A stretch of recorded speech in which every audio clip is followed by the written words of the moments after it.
우리 시간에 우리 찬송가 96장 우리 함께 찬양하겠습니다. 찬송가 96장입니다. 예수님은 누구신가? 우는 자의 위로와 없는 자의 풍성이며 전한 자의 높음과 잡힌 자의 노임되고 우리 기쁨 되시네. 예수님은 누구신가? 약한 자의 강함과 눈먼 자의 빛이시며 병든 자의 고침과 죽은 자의 부활되고 우리 생명 되시네. 예수님은 누구신가? 주한 자의 정함과 죽을 자의 생명이며 죄인들의 중보와 멸망자의 구원되고 우리 평화 되시네.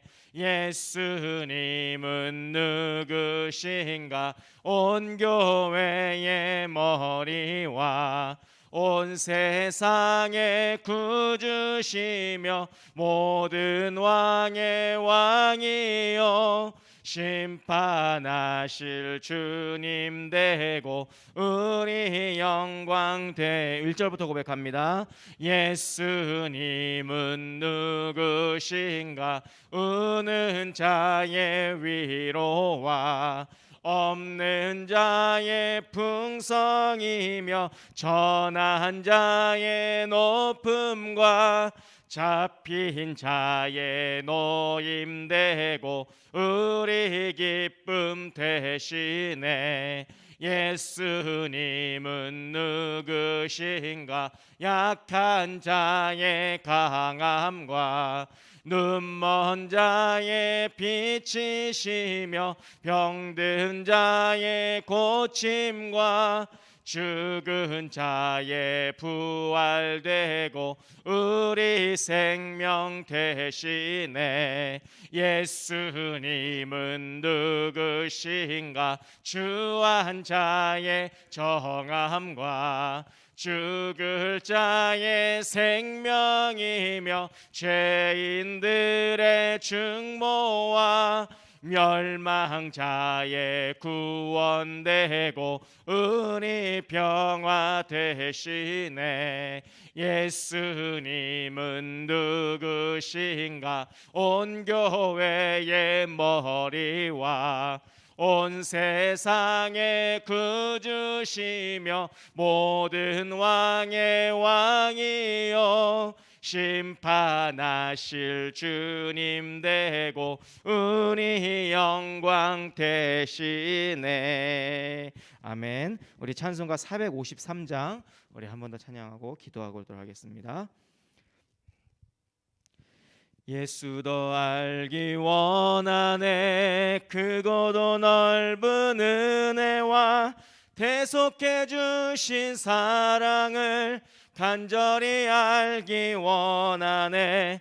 내 평생의 소원, 내 평생의 소원, 대속해 주신 사랑을 간절히 알기 원하네. 성령이 스승되셔서 진리를 가르치시고 거룩한 뜻을 깨달아 예수를 알게 하소서. 내 평생의 소원, 내 평생의 소원, 대속해 주신 사랑을 간절히 알기 원하네. 성령의 감화 받아서 하나님 말씀 배우니 그 말씀 한 절 한 절이 내 맘에 교훈 되도다. 내 평생의 소원, 내 평생의 소원, 대속해 주신 사랑을 간절히 알기 원하네. 예수가 계신 보좌는 영광에 둘려 있도다. 평화의 왕이 오시니 그 나라 왕성하도다. 내 평생의 소원, 내 평생의 소원, 대속해 주신 사랑을 간절히 1절부터 다시 한번 고백합니다. 예수 더 알기 원하네. 크고도 넓은 은혜와 대속해 주신 사랑을 간절히 알기 원하네. 내 평생의 소원, 내 평생의 소원, 대속해 주신 사랑을 간절히 알기 원하네. 성령이 스승되셔서 진리를 가르치시고 거룩한 뜻을 깨달아 예수를 알게 하소서. 내 평생의 소원, 내 평생의 소원, 대속해 주신 사랑을 간절히 알기 원하네. 성령의 감화 받아서 하나님 말씀 배우니 그 말씀 한 절 한 절이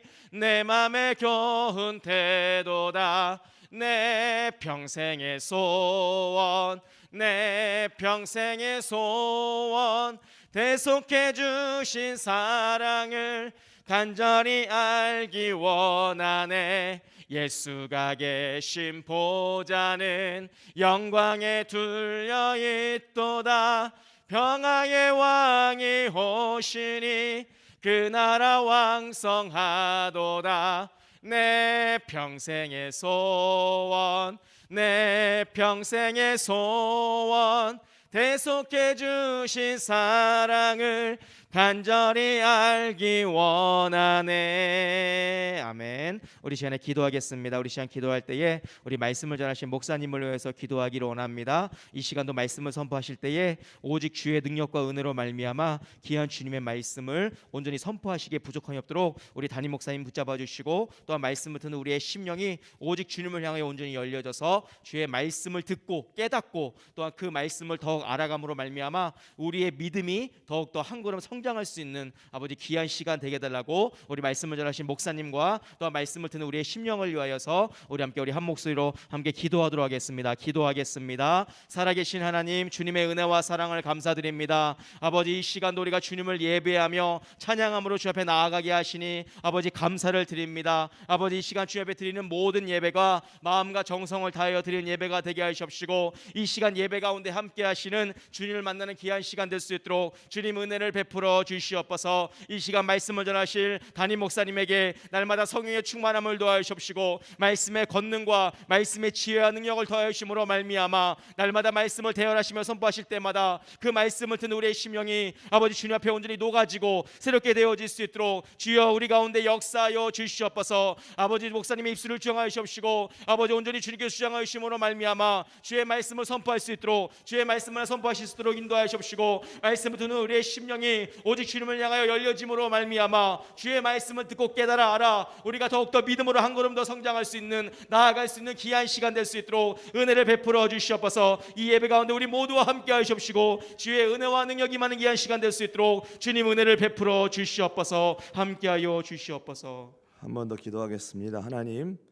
하나님께서 부르실 때 응답하게 하시고 하나님이 찾으시는 예배자들이 되게 해주시고 우리 교회의 예배의 자리가, 기도의 자리가 회복될 수 있도록 우리 성도들이 이제 그만 주의 전을 찾아 나와 하나님을 예배하고 기도하는 우리 성도들의 본연의 모습을 되찾을 수 있도록 위해서 같이 기도하겠습니다. 하나님 아버지께서 부르시는 예배자들이 오늘도 모여서 우리 하나님을 예배합니다. 하나님께서 찾으실 때에 하나님 아버지 언제든지 주여 주여 주여 여기 있나이다, 아버지 여기 있나이다 하며 주님의 부르심에 응답하여 아버지 앞으로 찾아 나오는 우리 함께하는 교회 모든 성도들이 될 수 있도록 우리 하나님 아버지여 붙들어 주옵소서. 오늘도 하나님이 찾으시는 예배자가 되어 우리 하나님을 예배하고자 합니다. 하나님 그 시간에 우리 하나님 우리와 함께하여 주실 줄로 믿고 감사를 드립니다. 기도하옵는 것은 하나님 아버지여 우리 성도들이 예배의 자리, 기도의 자리, 우리가 있어야 할 마땅한 자리를 되찾게 해주시고 그 자리로 찾아 나와 하나님을 예배하며 기도할 수 있도록 주님 도와주시기를 원합니다. 하나님 아버지여 더 이상 하나님 아버지여 주여 핑계대지 아니하고 하나님의 전을 찾아 나와 우리 하나님 아버지를 예배하는 우리 하나님 아버지 앞에 우리의 모든 형편과 처지를 아뢰며 기도하는 우리 함께하는 교회와 우리 모든 성도들이 될 수 있도록 우리 아버지 하나님께서 붙들어 주시고 인도하여 주시옵소서. 하나님 아버지여 더 멀어지지 아니하도록 하나님 아버지여 저희들을 붙들어 주시고 하나님 앞으로 인도하여 주시옵소서. 하나님만을 바랍니다. 오늘도 하나님이 찾으시는 예배자가 되어 주의 전에서 우리 하나님을 예배합니다. 하나님 아버지께서 저희들 예배 가운데 함께하여 주시고 저희들의 예배를 받으시는 줄로 믿습니다. 기도하옵는 것은 예배의 자리, 기도의 자리를 되찾게 해주시고 하나님 아버지 이제는 본연의 자리, 본연의 모습으로 돌아와 우리 하나님을 예배하며 기도하는 함께하는 교회 모든 성도들이 되도록 하나님께서 붙들어 주시고 인도하여 주옵소서. 예수님의 이름으로 기도드리옵나이다. 아멘. 말씀은 사도행전 13장입니다.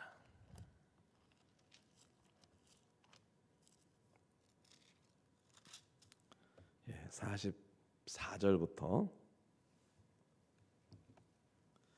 52절까지입니다. 44절부터 52절까지.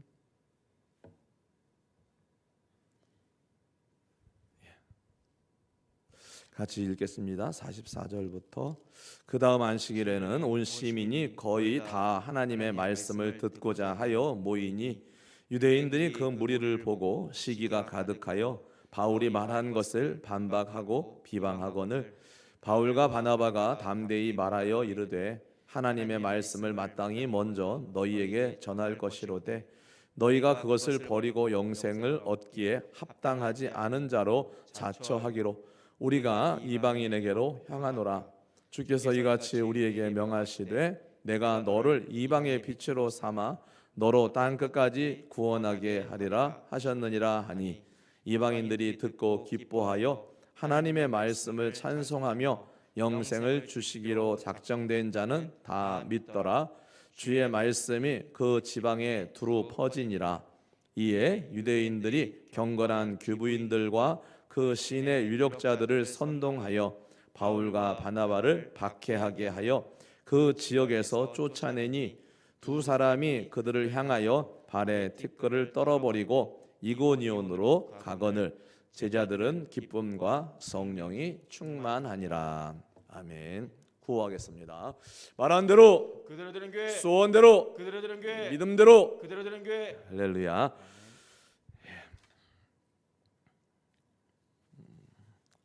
우리가 앞에 말씀해 보면은 바나바와 바울은 마가 요한을 데리고 첫 번째 전도지인 이 구브로에서의 사역을 잘 마치고 이제 비시디아 안디옥이라고 하는 곳으로 왔지만은 아쉽게도 이 버가라고 하는 곳에서 이 마가 요한이 예루살렘으로 돌아가 버렸다. 하지만 나머지 일행은 발걸음을 멈추지 않고 더욱 복음 증거하는 일에 매진을 하고 있는 모습을 우리가 오늘 본문에서 볼 수가 있습니다. 이 두 번째 전도지인 비시디아 안디옥에서의 복음 사역을 오늘 본문은 기록을 하고 있는데요. 앞에 보면은 그런 내용이 있었죠. 이 바울과 바나바가 회당에 들어갔을 때 말씀을 읽고 나서 회당장이 그 바울과 바나바에게 할 말이 있으면 하라고 이렇게 권했을 때 바울이 아마 그랬을 것 같아요. 이때다 싶어서 아주 작정하고 말씀을 전했던 것 같아요. 해당장의 권유로 바울이 말씀을 전했는데 그 결과야 그 반응은 놀라웠다라고 하는 것입니다. 다음 안식일에 또 와서 말씀을 전해달라고 하는 요청을 받게 됐고요. 그리고 따르는 사람들이 많았다고 이렇게 기록을 하고 있습니다. 설교가 끝난 다음에 42절과 43절의 말씀에 보면은 그 얘기입니다. 다음 안식일에도 와서 또 말씀을 전해달라. 또 43절에 보면 많은 사람들이, 경건한 사람들이 많이 바울과 바나바를 따랐다라고 이렇게 되어 있어요. 그러면 무엇이 이 비시디아 안디옥에 있던 사람들의 마음을 움직였을까라고 하는 거죠. 도대체 어떤 내용을 또 다음 안식일에도 또 우리에게 전해달라고 그렇게 이야기를 했을까? 아마도 우리가 앞에 있는 말씀이에요. 39절에 있는 그 말씀 때문에 그러지 않았을까 우리가 생각해 볼 수 있는데요. 39절에 그랬죠. 또 모세의 율법으로 너희가 의롭다 하심을 얻지 못하던 모든 일에도 이 사람을 힘입어 믿는 자마다 의롭다 하심을 얻는 이것이다. 율법으로 의롭다 하심을 얻지 못했지만은 이 사람, 즉 예수 그리스도를 우리가 믿음으로 말미암아 의롭다함을 받을 수 있다라고 하는 이 말씀이요. 당시 회당에 모이는 사람들은 이 이야기를, 이런 말씀을 전혀 들을 수가 없었어요. 왜냐하면 전해주지 않았기 때문에. 회당장이든 바리새인이든 이 사람들은 예수님을 적대시하던 사람들이라 예수님이 메시아라는 사실을 알려주지 않았다라고 하는 거예요. 그러다 보니까 전혀 들어보지 못했던 그러한 말씀을 이 바울이 전할 때 그들은 다음 안식일에도 또 와서 또 그 이야기를, 그 말씀을 전해달라. 그리고는 이제까지는 회당장을 따르고 그랬다면 이제부터는 바울과 바나바를 많은 사람이 따르게 되는 그런 일이 벌어졌습니다. 하지만 한 번 더 그들이 다음 안식일에 말씀을 듣고는 이방인들은 아주 기뻐했는데 하나님의 말씀을 찬송하며 영생을 주시기로 작정된 자들은 다 믿게 되는 일이 있었는데 꼭 그런 일만 있었던 것은 아니라고 하는 거예요. 44절 말씀을 보면 다음 안식일에는 온 시민이, 비시디아 안디옥에 있는 거의 모든 사람들이 다 하나님의 말씀을 듣고자 모였다라고 되어 있습니다. 어떻게 이렇게 많은 사람들이 그럼 또 모이게 되었을까? 어떻게 이렇게 많은 사람들이? 대답은 하나입니다.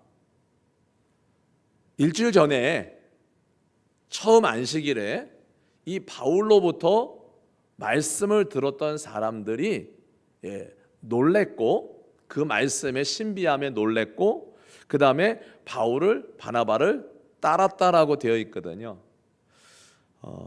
이 사람들이 다니면서 한 주간 동안에 안식일을 하고 다음 안식일이니까 일주일이겠죠. 다음 안식일에 바울과 바나바가 또 말씀을 전해주기로 했으니 당신들도 와서 한번 들었으면 좋겠다 하고 소문을 내고 전도를 해서 많은 그 비시디아 안디옥 사람들이 와서 오늘 말씀을 듣게 되었던 것 같습니다. 요한복음 4장에 예수님을 만난 수가성 여인, 그 여인이 예수님을 만난 다음에 동네로 뛰어들어가서 와 보라 이렇게 외쳤거든요. 그때 많은 사마리아, 이 수가성은 사마리아 지역에 있는 성인, 도시, 동네인데 사마리아의 많은 사람들이 예수님께로 나와서 복음을 듣고 믿게 되었다라고 기록을 하고 있어요. 교회 부흥이라고 하는 것은 전도를 통해서 이루어지고 소문을 통해서 이루어진다라고 하는 거예요. 그래서 소문이 중요하다. 소문이 중요하다. 저희 이제 목회자들끼리는 그런 얘기를 해요. 이제 상가에 있는 교회들은 가끔 이렇게 이동을 하거든요. 그러면 어떤 면으로는 가장 쉽고 좋은 거는 교회에 있던 자리가 비어서 그 자리로 들어가는 거예요. 거기가 교회가 계속 있었으니까. 그런데 그런 얘기를 우리가 하죠. 혹시 잘 알아보고 들어가라고. 먼저 있던 교회가 좋지 않은 소문이 난 교회면 힘들 거라고. 가서 뭐 교회가 뭐 A라는 교회가 나쁜 소문이 있었는데 떠났어요. 그리고 좋은 B라는 교회가 좋은 교회가 들어왔어요. 그런다고 해서 일반적인 사람들은 그 교회가 목사님도 바뀌고 교회 성도들도 바뀌고 다 바뀌었지만은 그 교회에 대한 좋지 않은 그 이미지는 쉽게 바뀌지 않는다라는 거죠. 그래서 교회가 좋은 소문이 나야 되는 거예요. 예. 그래서 적어도 함께하는 교회 안에 있는 성도라면 나가서는 아무리 이 안에서는 우리가 서로 못마땅하고 그러다 하더라도 나가서는 어떻게 해야 돼요? 좋은 얘기를 해야 돼요. 그런데 교회 안에서 안 좋은 감정이 있으면 나가서 좋은 얘기를 할까요, 안 할까요? 그렇게 못하죠. 참 힘든 일인데 우리가 그런 얘기를 가지고 뭐라 그러죠? 나가서 누워서 침 뱉는다라는 얘기를 하잖아요. 누워서 침 뱉는다. 여러분 누워서 침을 뱉으면 그게 어디로 떨어지겠어요? 그래서 교회는 좋은 소문이 나야 돼요. 2021년에는 참 우리가 올해 들어오면서 많은 분들이 교회를 못 나오고 있잖아요, 그렇죠? 그래서 내년에는 그분들을 다 다시 회복을 해야 되고 내년에 들어가면서 회복을 해야 되고 그다음에 내년에는 교회가 좀 부흥을 해야 되겠다라는 이러한 기도 중에 새벽에 기도할 때마다 그러한 압박감을 받아요. 사실은요, 교회가 좀 부흥을 해야 되겠다. 그러려면 우리가 전도도 해야 되지만은 교회가 좋은 소문이 나야 돼요. 함께하는 교회, 함께하는 교회 목사님, 함께하는 교회 장로님, 권사님, 그분들 이러면서 좋은 소문이 나야 돼요. 이제 그런데 소문이 좋지 않게 나면 안 오죠. 성도들이 아무리 전도를 해도 안 오겠죠. 그래서 교회가 좋은 소문이 나야 된다. 그런데 그것은 어디서부터 시작을 하냐면은 말씀으로부터 시작을 한다라고 하는 말씀으로부터. 말씀으로 변화된 성도의 좋은 소문이 나야 된다라고 하는 거예요. 그럴 때 교회는 부흥을 할 수 있다라고 하는 거예요. 왜 그렇게 많은 사람들이 몰려들었을까? 왜? 소문을 냈죠. 44절에 보면 온 시민이 거의 다 뭐하러 모여들었어요? 하나님의 말씀을 듣고자 모여들었다. 말씀을 듣고자. 누구를 보고 만나러 오는 것이 아니라 하나님의 말씀을 들으러 와야 한다는 거예요. 교회는요. 우리도 마찬가지죠. 하나님의 말씀을 들으러 와야 되는 거예요. 교회를 오실 때는 다른 것이 목적이 되어서 교회를 나오시면은 안 된다고 하는 말씀입니다. 그러면 그렇게 질문하실 수도 있어요. 어떻게 목사님 교회를 꼭 말씀만 들으러 갑니까? 맞죠. 어떻게 꼭 말씀만 들으러 옵니까? 그렇죠.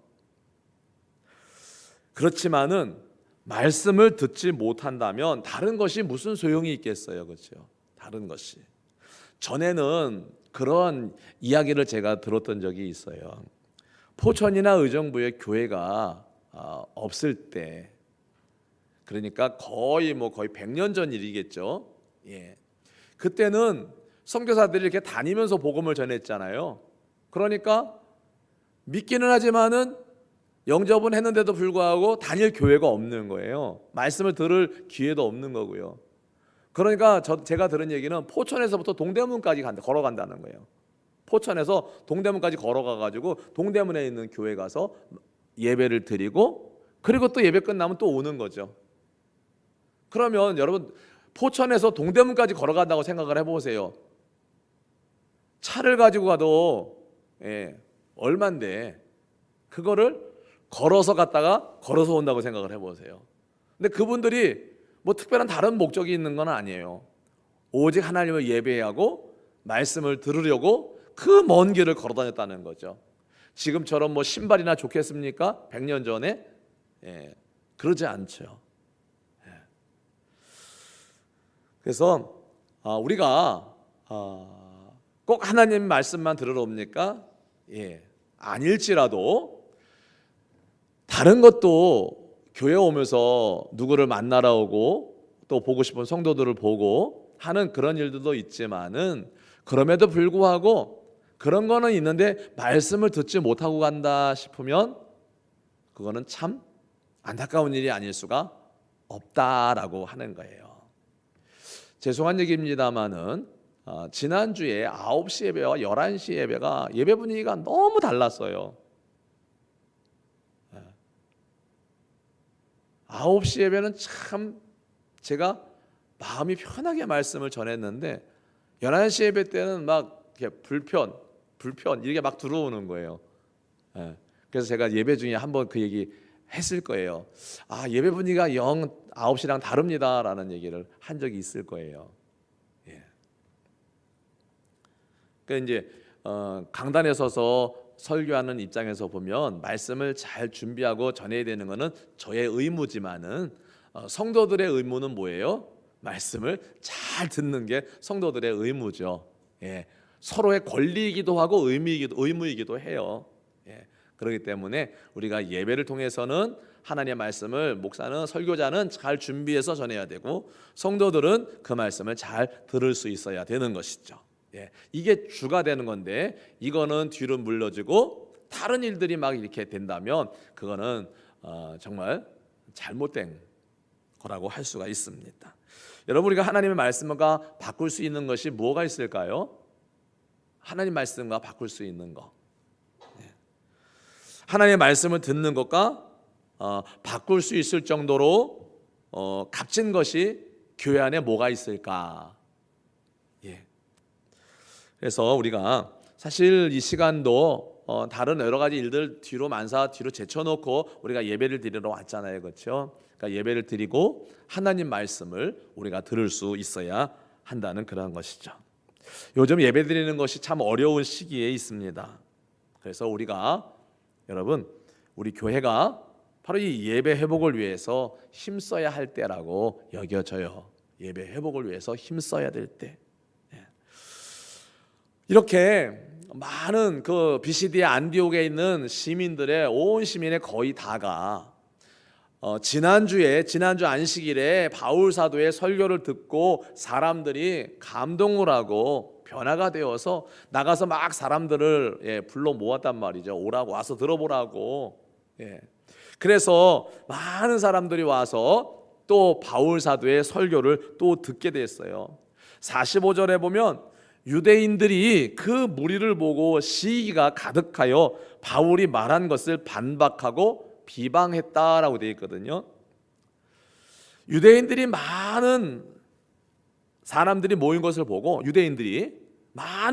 사람들이 모인 것을 보고 시기가 가득하고 그래서 반박하고 비방을 했다. 이 반박이라고 하는 말은 회방하다, 반대하는 말을 하다 이런 뜻을 가지고 있는데요. 사실 자기들이 그러니까 지금 여기 반박하고 있는 이 시기심이 도른 이 유대인들은 사실 자기네 그러니까 유대교 이 자기네 유대교로는 사람을 모으기가 쉽지 않았던 거예요. 사람들이 그리고 자기들이 전하는 그 말씀을 듣고도 그 사람들이 받아들이는 것도 그 결과가 별로 신통치 않았던. 그런데 바울 일행이 말씀을 전하자 놀라운 일이 벌어지고 있는 거예요. 그러니까 시기가 생긴 거죠. 자기들이 그렇게 할 때는 사람들이 안 모이고 그렇게 별로 반응도 없었다가 바울이하고 생뚱맞은 전혀 잘 모르는 사람이 낯선 사람이 와서 하나님 말씀 할 거 없냐 그래가지고 할 말이 있다 그래가지고 말씀을 전했는데 많은 사람들이 감동을 받고 믿게 되고 따르게 되고 이렇게 되니까 시기심이 생겼다라고 하는 거죠. 여러분, 유대교로 개종한 이방인들도 있지만은 우리가 신약 성경을 통해서 보고 있는 바가 뭐냐 하면 유대인들은 이방인들이 유대교로 개종을 할 때 요구하는 것이 있었어요. 율법을 지켜야 된다. 할례를 받아야 된다. 이런 요구가 있었어요. 그러야만이 너네들이 유대교 안으로 들어와도 우리와 같아질 수가 있다라고 하는 거예요. 이거 무슨 말씀인지 아시죠? 다. 그러니까 이방인에서 유대교로 개종한 사람들이 있지만은 그 사람들은 늘 그 회당장이나 유대인들이 하는 말에 부담이 있었을까요? 없었을까요?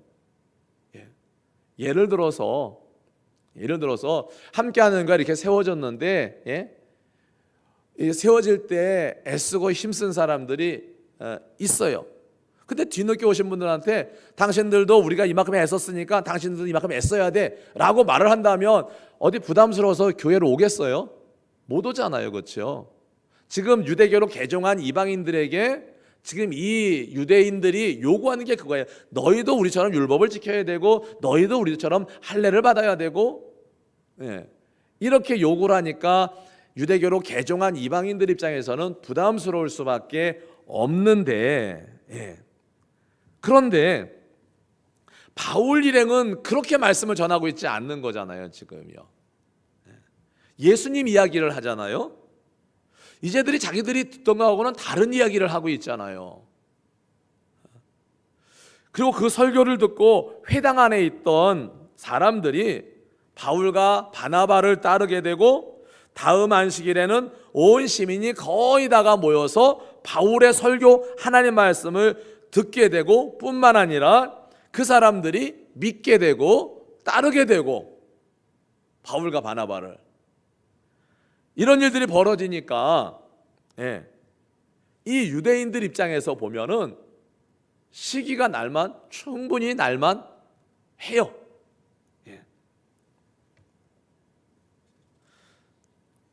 자기들이 얘기할 때는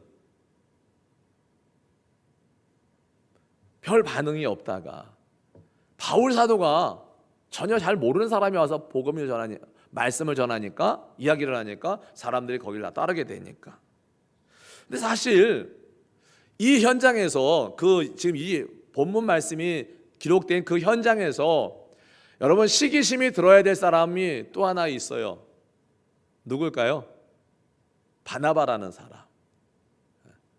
바울은 바나바가 이끌어가지고 여기까지 온 사람이에요. 바나바가 없었으면 우리가 인간적으로 보면 바나바가 없었으면 바울은 지금 여기에 있지도 못해요. 바나바가 이끌어가지고 바울이 여기까지 왔어요. 근데 사람들이 바울의 설교를 듣고 그러면 바나바는 시기심이 들 수 있어요. 그런데 바나바는 성경 어디를 봐도요 시기심이 있었다, 질투했다 그러한 내용이 바나바에게는 없어요. 그러니까 자기가 여지까지는 주연이었는데 갑자기 조연으로 떨어지고 바울이 주연이 돼버린 거예요. 주인공이 돼버린 거예요. 여러분 그러면 저나 여러분이나 우리가 그런 일 당하면 좀 서운하지 않을까요? 그렇죠? 근데 그런 것이 전혀 없어요. 왜 그럴까 생각해 보면요. 여러분 바나바는 우리가 성경 앞장에 가보면은 바나바는 그 사람의 신앙과 인품에 대해서 계속 몇 번에 걸쳐서 얘기를 했잖아요. 그렇죠? 성령과 지혜가 충만하고 칭찬 듣고 자기의 소유를 다 내놓을 정도로 이런 사람이었거든요. 그러니까 이 바나바의 관심이 뭐였느냐? 내가 주가 되고 보조가 되고 하는 게 바나바의 관심이 아니라 바나바는 복음이 전해지고 확장되는 게 관심이에요. 그러니까 바울이 전하든 자기가 전하든 오직 하나님의 영광, 하나님의 복음만이 증거돼 가지고 많은 사람이 믿게 되면 그걸로 너무 감사한 사람이 이 바나바라고 하는 거예요. 46절에 보면 이제 이 시기가 가득해 가지고 반박을 하고 비방을 하잖아요. 이 유대인들이요. 그러니까 이 바울과 바나바가 대답을 해줘야 되잖아요. 그래서 그렇게 대답을 하죠. 46절 말씀을 읽어볼까요? 우리가 전에 로마서 쭉 볼 때 로마서 한 11장쯤에 이 비슷한 내용이 있었거든요. 한번 읽어볼까요? 46절요. 시작. 바울과 바나바가 담대히 말하여 이르되 하나님의 말씀을 마땅히 먼저 너희에게 전할 것이로되 너희가 그것을 버리고 영생을 얻기에 합당하지 않은 자로 자처하기로 우리가 이방인에게로 향하노라. 두 가지를 얘기를 하죠. 하나는 그래 맞다, 유대인에게 먼저 복음을 전하는 것이 마땅하다. 마땅하다는 거예요. 유대인들에게 먼저 복음을 전하는 것이 마땅하다. 그러나 유대인들은 어떻게 했다고요? 완악하고 복음을 배척하고 영생 얻기를 거부했다라고 되어 있어요. 자처했다라고 되어 있잖아요. 스스로 그렇게 했다는 거거든요. 그러니 우리는 어떻게 해야 된다고요? 그래서 우리가 이방인에게로 가는 거 아니냐. 아니, 니네들이 안 받아들이고 니네들이 이렇게 반박하고 비방하고 이러니 안 받아들이겠다는데 그럼 우리가 복음은 전해야 되는데 그럼 우리가 어디로 가겠느냐. 우리는 이방인에게로 그래서 간다. 시기하고 있는, 비방하고 반박하고 있는 이 유대인들을 향해서 바울과 바나바가 아주 담대한 모습으로 이야기를 하고 있죠. 유대인들이 어떻게 핍박을 하든 상관없어요. 담대합니다. 여러분, 누가 죽인다고 하는 일은 없지만은 누가 그렇게 우리를 핍박한다면 여러분, 우리 안 믿는 척 해야 될까요? 그러는 그 사람 앞에서나 그런 일 앞에서는 안 믿는 척, 교회 안 다니는 척 이렇게 해야 될까요? 진짜 그리스도인이라면 어려움이 올수록 더욱 담대해져야 되는 거죠. 담대해져야 돼. 기독교 역사를 이렇게 보면은요, 핍박이 클 때일수록 복음은 더 찬란하게 복음이 전파됐다라고 하는 거예요. 복음이. 그래서 우리가 그 로마의 역사 속에서 보면 로마가 황제들이 계속 황제 숭배 사상으로 인해서 기독교를 핍박을 했거든요. 네로 황제는 아시다시피 자기 생일날에 그걸 보려고 약간 정신병자예요. 사이코패스 뭐 그런 거예요. 자기가 다스리는 로마 시내에다 불을 질러 놓고 그걸 보면서 좋아하면서 나중에 자기가 책임을 져야 되니까 그걸 책임을 누구한테 다 떠돌려요? 기독교인들한테. 예수 믿는 사람들한테 그들이 불질렀다라고 해가지고 기독교인들을 더 핍박하는 일이 벌어지잖아요. 그때 바울 사도도 순교했다라고 하는 이야기도 있는데요. 그러나 그럴 때 복음이 움츠러들었느냐? 아니라는 거예요. 그 당시에 사람들은 더 지하로 들어가서 신앙을 지키기 위해서 지하로 들어가고 신앙을 지키기 위해서 그랬다는 거죠. 그래서 신앙은 더욱더 굳건하게 세워져 갔다는 거예요. 그러나 시대가 지나가면서 기독교가 인정이 되고 국교가 되고 하면서 여러분 어떻게 됐습니까? 교회는 타락을 거듭해가지고 결국은 어떻게 되냐? 중세시대의 로마 교황청에서 모든 것을 다 그러다가 더 지나가서는 어떤 일이 벌어져요? 면죄부 팔고 하는 그런 일들도 벌어지게 되는 거죠.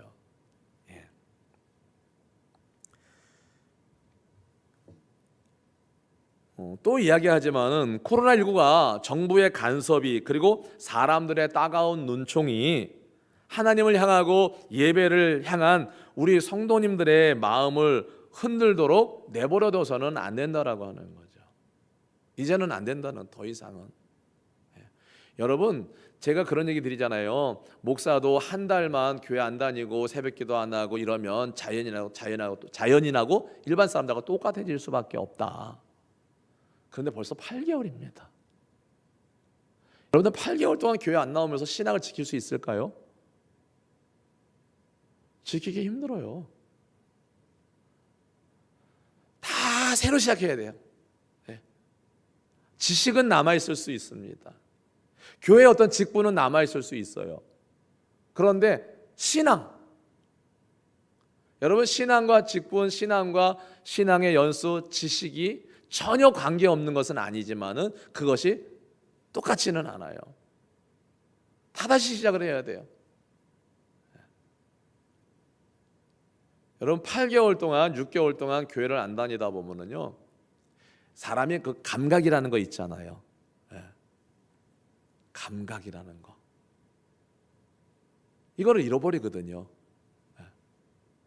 제가 목회하면서 3번, 한 번은 좀 짧게, 2번은 안식년이라고 그래가지고 약 한 20일 정도 교회를 출석을 안 한 적이 있어요. 본교회를.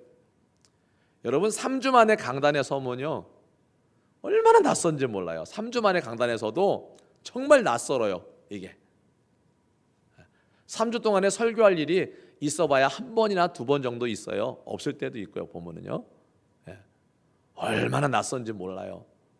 그런데요, 6개월, 8개월이요,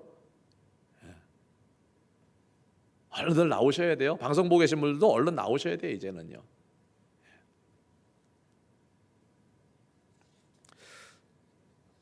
이럴 때일수록 우리가 하나님을 의지해서 예배의 자리, 기도의 자리로 나가야 한다는 거죠. 복음은 타협의 대상이 아니고요, 예배도 타협의 대상이 될 수가 없습니다.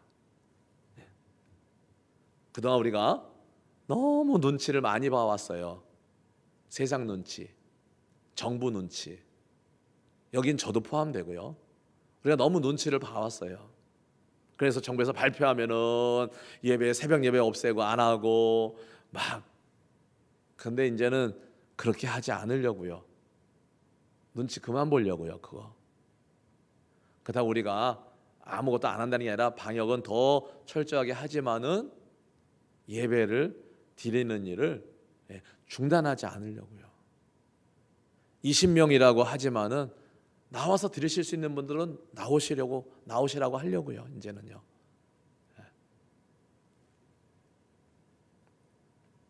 그래서 이제는 하나님 눈치를 좀 봐야 될 때가 아닌가. 하나님 눈치를 좀 보고 우리가 자리를 잡아가야 되지 않을까. 바울과 바나바가 담대하게 말한 내용이 그거예요. 우리가 유대인에게 먼저 복음을 전했다. 지금 이게 유대인의 회당이거든요. 유대교 회당이에요. 이방인에게 처음부터 유대교는 빼버리고 이방인에 가서만 복음을 전한 게 아니에요. 지금 유대인들이 있는 회당이란 말이에요. 그 회당에 가서 복음을 전했잖아요. 그런데 오늘 결과는 뭡니까? 유대인들이 비방하고 반박하고 시기하고, 그 다음에 귀부인들을 선동을 해가지고 복음을 전하지 못하게 하고, 유대인들이 한 일은. 그러나 이방인들은 복음을 받아들였단 말이죠. 사실 예수님은 유대인으로 이 땅에 오셨죠. 팔레스타인 지역의 유대인으로 이 땅에 오셨죠. 근데 유대인들이 거부했잖아요. 거부했단 말이죠. 그럼에도 예수님은 12제자를 세우시고 십자가에서 죽으시기까지 했습니다. 메시아로 오신 예수님을 죽이기까지 예수님을 거부했지만은 예수님은 포기하지 않으셨죠. 하나님도 포기하지 않으셨죠. 예수님 믿는 사람들을 통해서, 또 오늘 바울과 바나바를 통해서 이 생명의 복음이 계속해서 전해지도록 하나님이 하셨다라고 하는 거예요. 유대인들에게서 복음이 전해질 데가 없으니까 복음이 어디로 가야 됩니까? 이방인에게로 전해지게 되었다라고 하는 거예요. 사도행전 9장 15절에서 주님께서 이 바울을 부르시면서 그런 말씀을 하셨죠. 이 사람은 내 이름을 위하여 내 이름을 이방인과 임금들과 이스라엘 자손들에게 전하기 위하여 택한 나의 그릇이다라고 말씀을 하셨어요. 바울이 유대인에게 복음을 전하지 않은 것은 아니에요. 그럼에도 불구하고 자기가 이방인의 사도로서 이방인에게 복음을 전할 때 여러분 바울은 로마서를 우리가 다 봤지만은 무척 괴로워했어요. 괴로워했단 말이에요. 그래서 로마서에 보면 자기의 고륙 지친을 위해서 자기의 생명을 버릴 수 있다. 내 형제들이 예수님을 영접하는 일이라면 내 생명을까지도 내놓겠다라고 했던 것이 이 바울이란 말이에요. 로마서 11장 11절 12절에는 유대인들의 거부, 그들이 넘어짐, 이것이 이방인에게 복음을 전하는 계기가 되었어요. 유대인들이 거부함으로 이방인에게 복음을 전하는 계기가 되었지만은 그 로마서 11장에서 뭐라고 바울은 말하고 있느냐 하면은 그래서 이 유대인들이 시기심이 나서 야 우리 하나님인데 왜 쟤네들의 하나님이 되지? 우리가 더 열심히 주를 섬기고 믿어야 되겠다라고 하는 이러한 시기심이 생기도록 우리 그런 일 하잖아요. 옆집 애가 이쁜 거는 아니에요. 여러분 내 자식만큼 이쁘겠어요? 옆집 애가? 그럼 옆집 애가 막 가면 아이고 잘한다 아이고 이쁘다 하는 이유가 뭐예요? 내 아이가 귀한데 지금 안 하고 있으니까 내가 이 아이를 이뻐하면 시기심이 나서 할 것 같으니까 이제 그런 로마서에서는 그렇게 쓰고 있거든요. 바울이 자기 동족 유대인들에게 복음 전하는 일을 포기했나요? 성경을 보면은요 바울은 가는 곳마다 어디 들어가서 복음을 전해요? 유대인의 회당에 들어가서 복음을 전했어요. 회당에 가서 사람들을 만나고요. 그 말은 유대인들을 자기 동족을 결코 포기하지 않았다라는 얘기예요. 그런데 누가 더 잘 받아들여요? 이방인들이 더 잘 받아들이고 있는 상황이에요. 47절에 주께서 이같이 우리에게 명하시되 내가 너를 이방의 빛으로 삼아 너로 땅끝까지 구원하게 하리라 하셨느니라.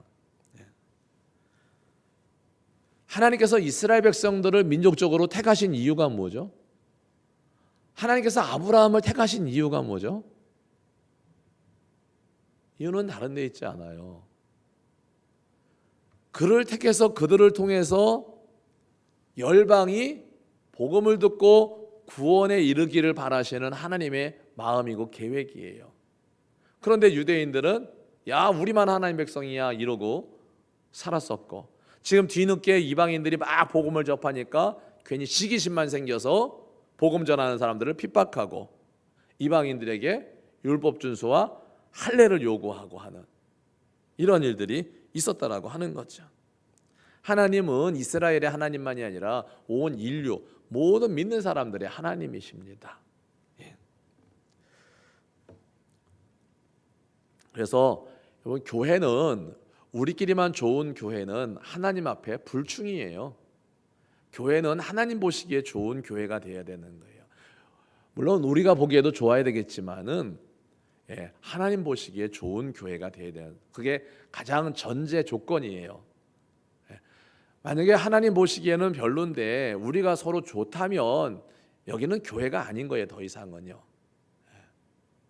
교회는 주인 되시는 우리 하나님이 보시기에 좋은 교회. 우리가 뭐가 좋아야 돼요? 하나님이 좋아하시는 것에 우리가 맞춰가야 되는 거죠. 그렇죠? 하나님이 좋아하시는 것에 맞춰가야 되는데 자꾸 우리에게 맞추려고 하는 이거는 잘못된 거죠. 그래서 그 누가 썼는데 내가 만든 하나님 하나님은 내가 만들어서 믿는 거예요. 그건 우상숭배예요. 48절에 보면 이방인들이 듣고 기뻐하여 하나님의 말씀을 찬송하며 영생을 주시기로 작정된 자는 다 믿더라라고 되어 있습니다. 듣던 모든 이방인들이 주님을 영접하고 구원의 축복을 누리는 하나님의 귀한 역사가 있게 돼요. 복음이 선포될 때 두 가지 반응이 나타나고 있어요. 하나는 유대인들의 반응이요, 시기와 불평과 거절, 나아가서는 핍박으로 이렇게 반응이 되고 있고요. 이방인들의 반응은 기쁨과 감사와 순종이었죠. 이렇게 한번 질문을 해볼까요? 복음에 대한, 하나님 말씀에 대한 태도에 있어서 나는 유대인인가 이방인인가? 우리가 이방인의 오늘 본문에, 적어도 오늘 본문 안에서 우리는 이방인의 자세로 말씀을 들어야 된다라고 하는 거죠. 이방인의 자세로 전해지는 하나님의 말씀을 내가 귀로만 듣고 아니라 마음으로도 듣고. 여러분, 입으로도 듣는다는 얘기 들으셨죠? 입으로도 듣는 거예요. 어떻게 해요? 아멘으로. 전에 제가 평신도 때 섬기던 교회 목사님은 그런 얘기를 하셨어요. 아멘은 하나님의 축복을 떠먹는 수저다. 하나님의 축복을 떠먹는 수저다. 그래서 아멘을 잘하면 하나님의 축복을 많이 받을 수 있다. 그런 얘기를 하셨어요. 늘. 그 목사님 이제 부흥사이시기도 하다 보니까 좀 더 그런 면이 있는데, 틀린 얘기 아니에요. 맞는 얘기예요. 49절에 보면 복음이 비시디아 안디옥 지방에 두루 퍼졌다라고 되어 있어요. 50절에는 유대인들이 수단과 방법을 가리지 않고 핍박하는 모습이 기록되어 있고요. 여러분, 말씀이 들려지지 않으면 믿음이 자랄 수가 없습니다. 알고 있는 말씀이라도 우리는 매 시간 말씀을 볼 때나 들을 때나 여러분, 말씀이 들려져야 돼요. 들려져야 된다. 말씀이 잘 안 들려요, 예배 시간에. 그러면 여러분, 병든 거예요. 병들었어요, 내 신앙이. 물론 어느 날은 안 들릴 수도 있겠죠. 그런데 이 안 들리는 것이 지속되고 있어요. 그러면 내 영혼이 병들었다, 이렇게 진단을 우선적으로 하셔야 됩니다. 그래서 말씀이 들려질 수 있도록 기도를 해야 되는 거예요. 아이들도 밥을 잘 안 먹는 애들은 어떻습니까? 밥을 잘 안 먹으면 애들이 약해지잖아요. 마르고요. 그래서 우리가 하나님 말씀이 들려지지 않으면 내 영혼에 문제가 생겼구나, 적신호구나. 그래서 우리가 그때는 말씀을 들려지도록 하나님께 기도를 해야 되고, 내가 말씀이 안 들려지는 이유가 뭘까를 찾아야 되는 거예요. 이유는 많습니다. 내가 세상적으로 바빠서도 그럴 수 있고, 담임 목사와의 설교자와의 관계가 별로 안 좋아서 그럴 수도 있고, 내 영혼이 병들어서 그럴 수도 있고, 여러 가지가 복합적이에요. 그래서 말씀이 안 들려질 때는 우리가 그 원인을 찾아야 되는 겁니다.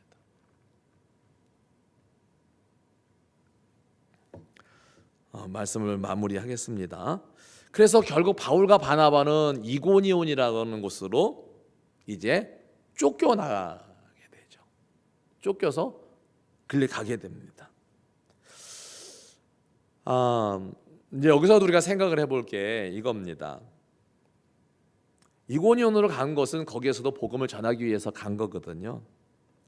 한번 생각을 해볼게요. 만약에 핍박이 없었다면, 그래서 이 비시디아 안디옥 사람들이 더 머물러라 그래가지고 붙잡혀가지고 바울과 바나바가 거기에 붙잡혀 있었다면, 물론 비시디아 안디옥 사람들은 복음을 더 접할 수 있는 기회를 얻게 되겠지만은 이고니온에 있는 사람들은 복음을 들을 기회를 못 갖거나 그 기회가 뒤로 더 밀려지는 이런 상황이 되어질 수 있습니다. 그러니까 이 비시디아 안디옥에서의 핍박은 이고니온 사람들이 복음을 접하는 일이, 복음을 듣게 되는 일을 앞당겼다라고 하는 면이죠. 여러분, 예루살렘 교회가 스데반의 일로 핍박을 받아가지고 예루살렘 교회가 흩어지잖아요. 예. 만약에 예루살렘 교회에 핍박이 없었다면 사람들은 다 예루살렘으로만 모였을 거예요. 예루살렘으로 다 모였을 거예요. 그러니까 다른 곳으로는 복음이 전해질 기회가 별로 없죠. 그런데 핍박을 통해서 사도들을 제외한 많은 성도들이 여기저기로 다 흩어지잖아요. 그래서 특별히 어디요? 안디옥이란, 수리아 안디옥이라는 곳에 거기에 정착을 하게 되고 거기가 교회가 세워지고 그 수리아 안디옥에 있는 교회가 안디옥 교회라고 하는, 일반적으로 안디옥 교회가 어떻게 합니까? 바울과 바나바를 특별하게 두 사람을 선교사를 통해 선교사로 안수하여 보냄으로 인해서 그들이 전 아시아 유럽에 이르기까지 복음을 전하는 일을 하게 된 거죠. 예루살렘에 핍박이 없었다면 복음이 그렇게 더 널리 전해지는 일은 쉽지 않거나 더 뒤로 미뤄지거나 하는 일이 있을 수밖에 없었다라고 하는 것입니다. 여러분, 신앙생활에 있어서 핍박, 고난, 여러분 무조건 나쁜 거는 아니에요.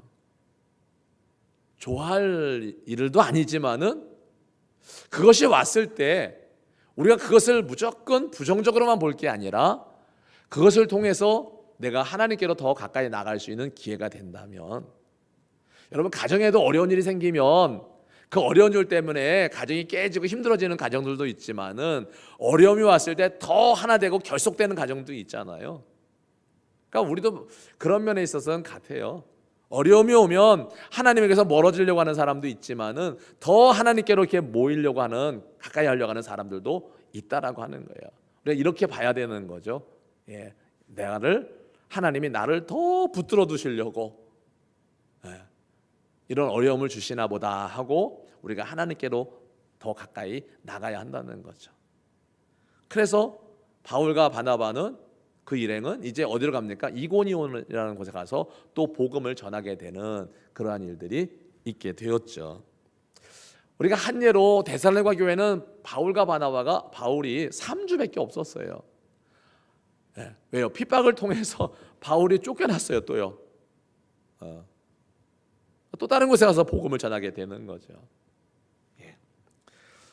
52절을 볼까요? 마무리 52절로 끝내겠습니다. 52절 시작. 제자들은 기쁨과 성령이 충만하니라.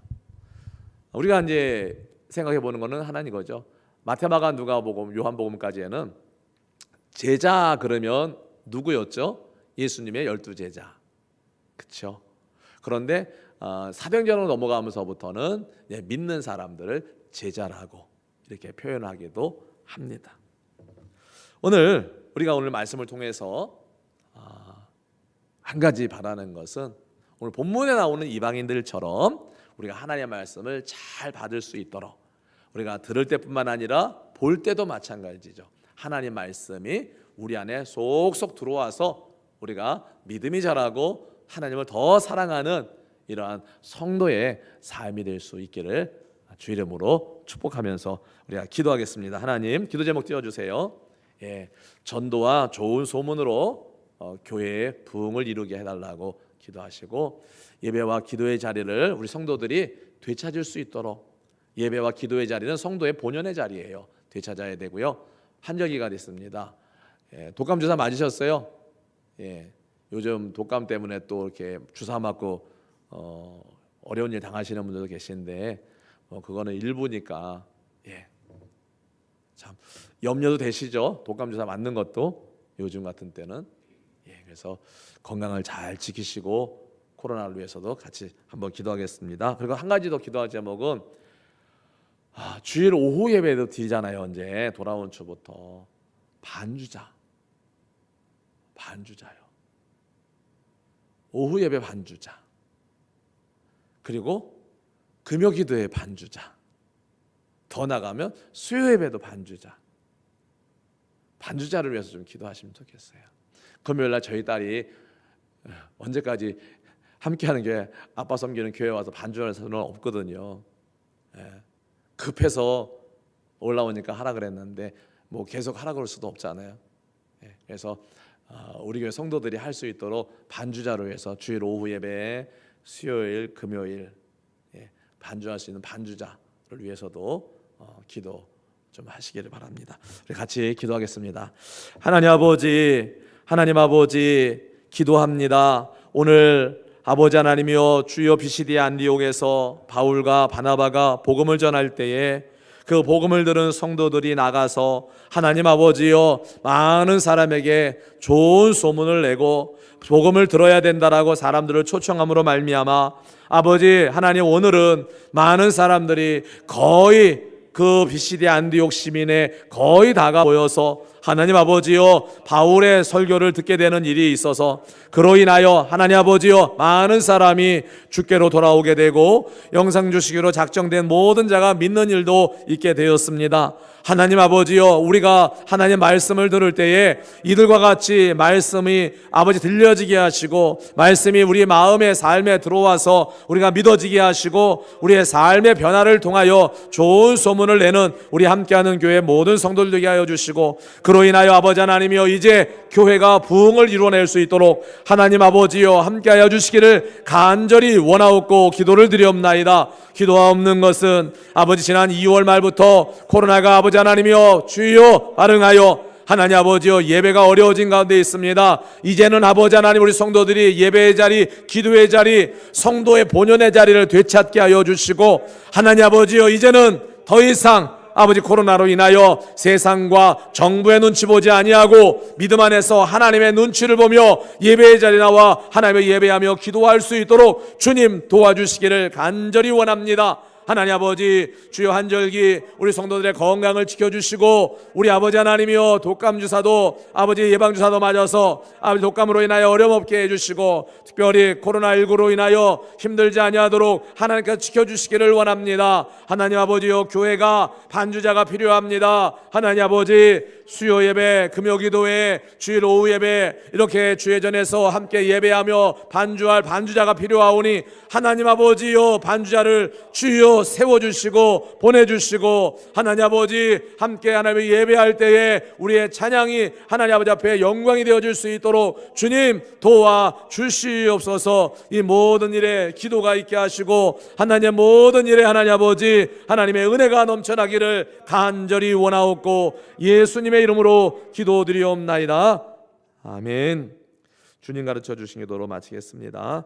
하늘에 계신 우리 아버지여 이름이 거룩히 여김을 받으시오며 나라 임하옵시며 뜻이 하늘에서 이룬 것 같이 땅에서도 이루어지이다. 오늘날 우리에게 일용할 양식을 주옵시고 우리가 우리에게 죄 지은 자를 사하여 준 것 같이 우리의 죄를 사하여 주옵시고 우리를 시험에 들게 하지 마옵시고 다만 악에서 구하옵소서. 대개 나라와 권세와 영광이 아버지께 영원히 있사옵나이다. 아멘.